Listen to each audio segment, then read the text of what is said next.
Hello friend, আপনাদের সবাইকে স্বাগত আমার এই ইউটিউব চ্যানেলে। আপনাদের জন্য ভালো খবর। সিএম স্যার কি ঘোষণা করিলেন? এডিআরই নতুন পদ মুকলি করা হব। তো চলুন দেরি না করে আজকের এই ভিডিওটি শুরু করি। চাকৰিৰ নামত সকলোৱে জানে। দ্বিতীয়তে আমি নিয়ম সম্পূৰ্ণৰূপে পালন কৰিম। তৃতীয়, যদি কোনোবাই কয় মই বহীখন চাব লাগে, নম্বৰ চাব লাগে, কাট অফ চাব লাগে, আমাৰ ক'তোৱে একো আপত্তি নাই। আমি ইমান স্বচ্ছতাৰ মাজেৰে পৰীক্ষা পাতিছোঁ যে আমি কোনেও কাকো চিনিও নাপাওঁ, জানিও নাপাওঁ। ইয়াত কোনোবা আমাৰ মন্ত্ৰী MLA খুলখালিয়েক আছে নেকি ইয়াতে কোনোবা? কোনোতো নাই। তাৰমানে আমি কাকো চিনিয়ে নাপাওঁ। চাকৰি পোৱাৰ পিছত দুই এজনে মিটিঙত গ'লে দেউতাক মাকে কয় যে মোৰ ল'ৰাটোৱে চাকৰি পাইছে। কালি এজন মাক এগৰাকীক পাইছিলোঁ, মোৰ ল'ৰাই অহাকালি নিযুক্তি ল'বলৈ যাব বুলি কৈছে। তেনেকৈহে চিনাকি, বাকী একো চিনিয়ে নাপাওঁ কাকো। কেতিয়াবা মনত বেয়াও লাগে যে সমষ্টিৰ এটা ল'ৰাকো চাকৰি দিব পৰা নাই, আমাৰ লগত লাগি থকা ল'ৰাবিলাককো দিব পৰা নাই। চব মন্ত্ৰী MLAৰ মাজে মাজে টেনশ্যনো থাকে। আমাৰ লগত যিবিলাক ল'ৰা এইকেইটা দিন আপোনালোকে দেখিছে বিজেপিৰ খুব ৱাল ৰাইটিং হৈ আছে। যিবিলাক ল'ৰাই ৱাল ৰাইটিং কৰে তেওঁলোকে আশা কৰে যে আমাক মন্ত্ৰী হ'লে, বিধায়ক হ'লে, পাৰ্টি আহিলে আমাক চাকৰিটো দিব। কিন্তু আমি তেওঁলোককো চাকৰি দিয়া নাই, কাৰণ আমি অসমৰ কাৰণে ভাল চিন্তা কৰিছোঁ। আমি সদায় কওঁ, আমি বিজেপি দলত আমাৰ এটাই শ্লোগান, ৰাষ্ট্ৰ বা সমাজ প্ৰথম, পাৰ্টি দ্বিতীয় আৰু ব্যক্তি তৃতীয়। সেইকাৰণে আমি সদায় ৰাষ্ট্ৰক বা সমাজক আটাইতকৈ বেছি গুৰুত্ব দিওঁ।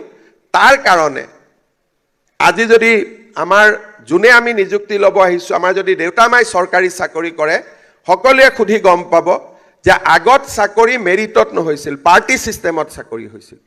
পাৰ্টি আৰু টকা। এতিয়া কোনোবাই ক'ব যে মইতো মেৰিটত পাইছোঁ। তেতিয়া আগৰ জেনেৰেশ্যনৰ মানুহে সুধিব, ভাই মেৰিটত কেনেকৈ পালা? মেৰিট শব্দটো ক'ৰ পৰা আহিল? কাৰণ আমাৰ ইয়াত চাকৰি হৈছিল টকা আৰু পাৰ্টি, এই দুটাৰ বাদে ক'তোৱে চাকৰি হোৱা নাছিল। আৰু থাৰ্ড গ্ৰেড ফ'ৰ্থ গ্ৰেড বাদ দিলোঁ, ACS অফিচাৰৰ চাকৰি টকাৰ বিনিময়ত হৈছিল বা পাৰ্টিৰ বিনিময়ত হৈছিল, যে এই লিডাৰৰ, এই CMৰ এওঁ অমুক তমুক। যদি মই 20 বছৰ আগতে মুখ্যমন্ত্ৰী হ'লোহেঁতেন, মোৰ গোটেইকেইটা খুলখালি মামা ভাগিন চব ACS অফিচাৰে হ'লহেঁতেন। কিন্তু আজি সেই দিন আমি পৰিৱৰ্তন কৰিলোঁ। আপোনালোকে বুজি পাওক যে 9 লাখ মানুহৰ ভিতৰত আজি আপোনালোক নিৰ্বাচিত হৈছে 4,000 মানুহ। তাৰমানে সকলোৰে এটা বেকগ্ৰাউণ্ড আছে, ভাল কৰি পঢ়িছে, কষ্ট কৰিছে, চাকৰি পাওঁ বুলি কোনেও পোৱা নাই। আৰু আজি বহুতে কয়, ময়ো মাজে মাজে ভাবোঁ যে ঠিক আছে, কিন্তু এই চাকৰিখিনি স্বচ্ছতা হোৱাৰ ফলত আমাৰ আৰু এটা কি লাভ হৈছে, যেতিয়া ল'ৰা ছোৱালীয়ে স্কুলত পঢ়িব আৰম্ভ কৰিছে, যে নহয় পঢ়িলে চাকৰি পায়। আগতে অসমত এটা ধাৰণা হৈছিলে যে পঢ়িলে চাকৰি নাপায়, গতিকে পঢ়ো কিয়? মাকে কয় ভাল কৰি পঢ়, ল'ৰাই কয় মা পঢ়িলে ক'ত চাকৰি পাম, গতিকে মাটিডোখৰ ৰেডি কৰি থোৱা, মাটিটো বিক্ৰী কৰিয়ে ল'ব লাগিব চাকৰি। এতিয়া মই টিভিত দেখিছোঁ সকলোৱে চাকৰি পাইছে। ৰিক্সা চালকৰ ল'ৰা, ঠেলা চালকৰ ল'ৰা, কৃষকৰ ল'ৰা, বজাৰত দোকান দিয়া ব্যৱসায়ী ল'ৰা আৰু মধ্যবিত্ত পৰিয়ালৰ ল'ৰা ছোৱালীও। আজি চৰকাৰী চাকৰিত সকলো শ্ৰেণীৰ লোকে মেৰিটৰ ভিত্তিত চাকৰি পাব পাৰিছে। আৰু মই আজি গেৰেণ্টি ক'ব পাৰোঁ যে অসমক বাদ দি ভাৰতৰ কোনো ৰাজ্যতে ইমান স্বচ্ছতাৰ ভিত্তিত ক'তো নিযুক্তি হোৱা নাই। এতিয়া দুটা তিনিটা কথা, কোনোবা এজন ল'ৰা ইয়াত অহাৰ লগে লগে কৈছে জয় আই অসম। মোৰ খুব ভাল লাগিছে শুনি। জয় আই অসম আমি কেনেকৈ কৰিব লাগিব? বহুতে ভাবে যে যোনে যিমান বেছিকৈ জয় আই অসম চিঞৰিব পাৰে তেওঁৱে আটাইতকৈ বেছি অসমীয়া। আন্দোলনৰ সময়ত সেইটো আছিলে, কিন্তু আজি জয় আই অসম কি, যে আমাৰ কাৰ্যালয়ত কাম কৰোঁতে কাৰো পৰা এটকাও নলওঁ। আমি কাৰ্যালয়ত কাম কৰোঁতে দুখীয়া মানুহজনক আমি কষ্ট পাব নিদিওঁ। আমাৰ কাৰ্যালয়লৈ আহিলে দুখীয়া মানুহজনক আমি সকলোতে সহায় কৰিম। কিন্তু এতিয়া আমি কি কওঁ, জয় আই অসম কম, কিন্তু ধুবুৰীত পোষ্টিং পোৱাৰ লগে লগে কম মামা বহুত ঘৰৰ পৰা দূৰত হ'ল, কেতিয়া মোৰ ট্ৰেন্সফাৰ হ'ব?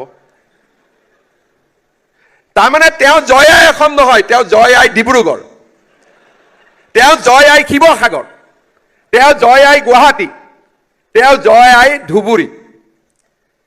মই চাকৰি দিয়াৰ পিছত আটাইতকৈ বেছি কষ্ট মোৰ হয়, দিয়ালৈকেতো চিনা জানা নাই। দিয়াৰ পিছত মই যদি DC অফিচত গ'লো, SDC অফিচত গ'লো, গ্ৰুপ পাৰি কয় মামা আমি ব্ৰহ্মপুত্ৰ ভেলীৰ মানুহ, ডিব্ৰুগড়ৰ মানুহ, শিলচৰত কেনেকৈ কাম কৰিম, আমাক ট্ৰেন্সফাৰ কৰি দিয়ক। ধৰি ল'লে আৰু যে ট্ৰেন্সফাৰ কৰিবই লাগিব। পোৱালৈকে এপ্লিকেশ্যন নাই। এতিয়া য'ত মিটিঙত যাম দেউতাক মাকে ক'ব যে মোৰ ল'ৰাজনে অমুকত চাকৰি কৰি আছে, যেনে তেনে ট্ৰেন্সফাৰ কৰি আনি দিব লাগে। তো জয় আই অসমটোতো নোহোৱা হৈ গ'ল।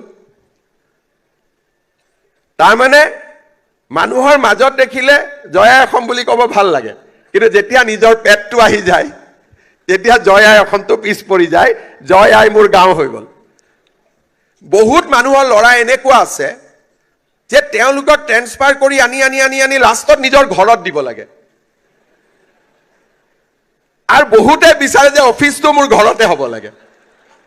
আমাৰ এজন অসমত SSত এজন MD আহিছিল, তেওঁৰ নাম জিংৰান।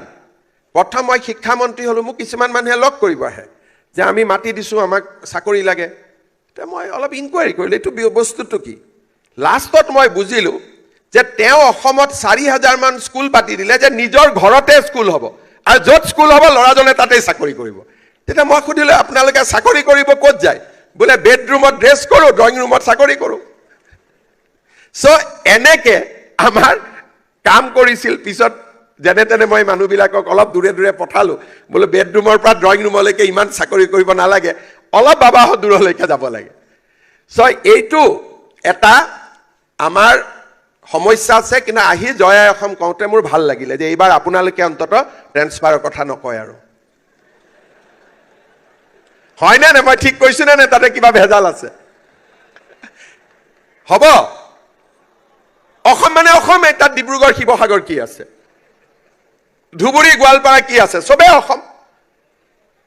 তথাপিতো মই এটা খবৰ দিওঁ, আমি যাতে মানুহৰ কষ্ট নহয় তাৰ কাৰণে আগতে ট্ৰেন্সফাৰটো এটা ডাঙৰ বিজনেছ আছিল। আমাক ট্ৰেন্সফাৰ লাগে।